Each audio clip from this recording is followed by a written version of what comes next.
All right, guys. So we're gonna go ahead and we're gonna go ahead and get to the meat and potatoes of Cambodia, and that's the women. I know some of y'all thinking in the back of your mind, show me them girls. I can hear y'all. Show me those girls, man. Quit playing. I don't want to hear about no black people, no slave ships. Where the hoes at? Okay. All right, y'all. Well, Cambodian women were very decent women, and even when you went to places where you know in America they would be looked at as slutty. I don't know. It was just a different spirit, y'all. It was a different spirit. Um, the women. Every time I went out my door, there was some women honking at me and waving. I mean, you want to talk about a black man? If you want to find go somewhere to get your self esteem, to really remember who you are, you need to go to Cambodia, and you need to because it's only here in America where the black man is looked at like lowly. In other parts of the world, the black man is looked at like, oh my God, like a guy. Like y'all seen the way those girls acted when I just walked past. Guys, that was just only one thing I caught. I'm talking about literally walking down the street and all these women were just waving at me. Okay? Just waving. I was even at a protest at the Naga World Casino, and it was these two women waving at me from across the street. Now here's a protest going on. They protesting their wages. And I'm probably gonna post that in the link too. They protesting wages, but these two women are busy waving at me across the street. It's like 3,000 people. They looking at me. Oh my God, yo, it was insane. It was insane. I mean, black man, many guys tell y'all, man. Many guys tell y'all, you have to travel. You have to do it at least once because we looked at on such a low level here. And even if you do come across a women that like you in the States, it's like they're always trying to exploit you. They don't really have a natural love for us because of the propaganda and the media and just us playing football or basketball or just rapping. Over there, you looked at like you are the knight in shining armor, and you are the knight in shining armor, black man. You are.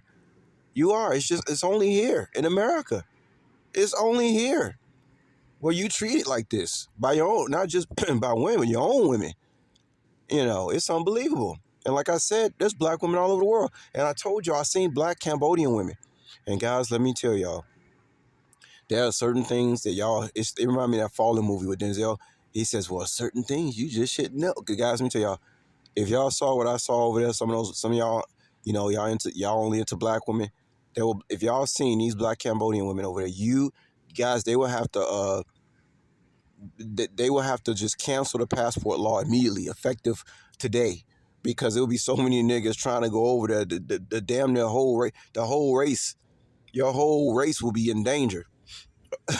You know what I'm saying? Like we got to stop these Negroes because we're about to lose all of them. They don't want to lose their slave. You know what I mean? They don't want to lose their slave, y'all. That's why I got a strange phone call.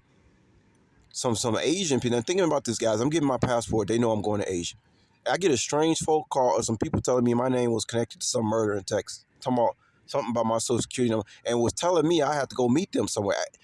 Guys, after a while, can y'all imagine what's going through my head? But after a while, I start getting this pushback. Like, wait, who the fuck are you? Like, get the fuck out of it. And next thing I know, they just hung up the phone. They try. I got a mysterious phone call of some Asian people trying to scare. Now, how the hell these Asian people calling me and talking about me having my social security number being tied up with some murder? It was something on drugs was on the scene, blood. Guys, they was explaining it to me in detail. Can you imagine guys getting a phone call like that? We're talking about the movie Dark City. We're talking about the movie The Matrix. Remember, guys, Matrix and Dark City is a similar. Dark City is Matrix Part 1 because both of the movies start off the same way. The guy gets a phone call, and it's these people that are after him. Guys, let me tell y'all something, man.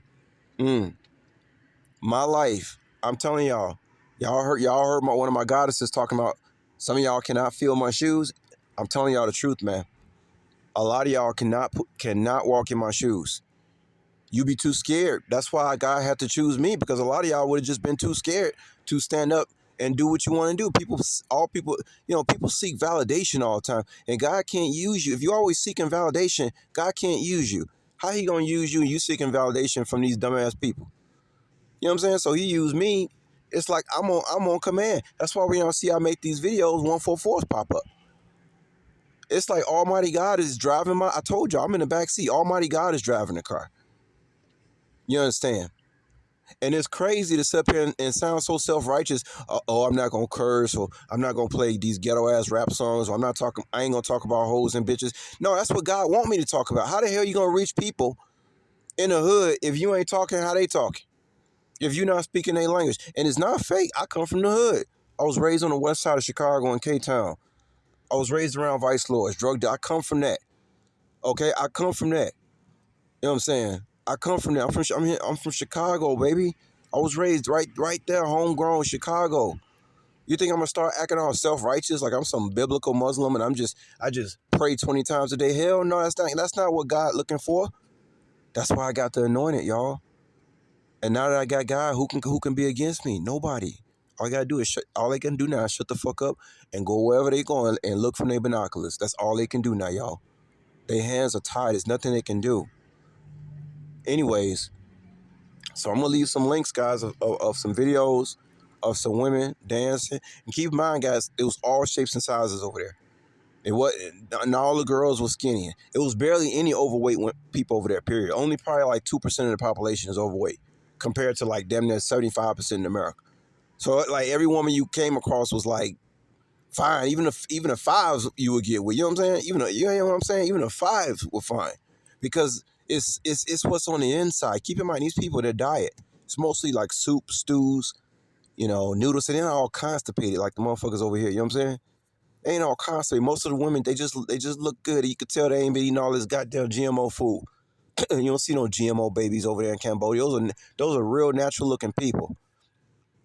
And I'm gonna talk to y'all about the marijuana thing in another video, because I gotta tell y'all some stuff about that. Stay tuned. Oh, I'm getting y'all ready now, boy. I'm just getting y'all primed up. But I want to get this woman thing over with. And again, with this passport, the phone call I have received, it's just a few things I got to get out of the way, guys, before we really start getting into, some stuff. You know what I mean? But yeah, guys, I was a god over there, man. I was a god in Cambodia. I was a god. You understand? I always knew I was a god, but over there, they made sure that I knew I was God. They were so happy to see me, guys, as if I was their long lost brother. That's what they treated me like. What's the old saying, that the princess came home, or I forget the old saying, but it was like he came back.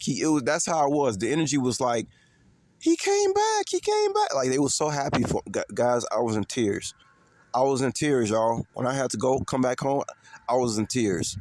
I never been treated so good like that. Just brotherly love. I didn't feel like I was black over there. I felt like I was one of them. You know? God, man. I don't know, y'all. Am I going to go back over there? I don't know. If I did go back over there, I don't think I will go by myself. Let's put it that way. Why? Because there's too many things going on in the world now, post scamdemic. You know what I'm saying? I need another set of eyes to go over there with me this time. Stuff like that. When I went that time, it was like the last time a brother could go over there and not worry about that day. I stayed. The flight that I had coming back home was a week before the shutdown.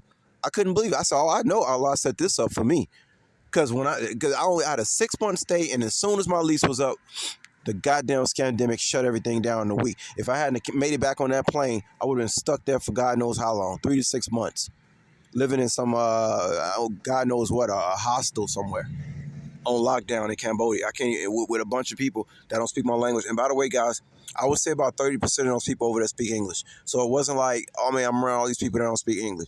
No, everywhere I went, somebody spoke English. Somebody there spoke English. You know what I'm saying? Guys. So yeah, the women, guys. Oh my God. What can I say? Gorgeous, man. Just gorgeous, guys. And so when I show y'all these videos, keep your hands out of your pants. Just watch the video. I'll talk to y'all later. Check out the links. Peace.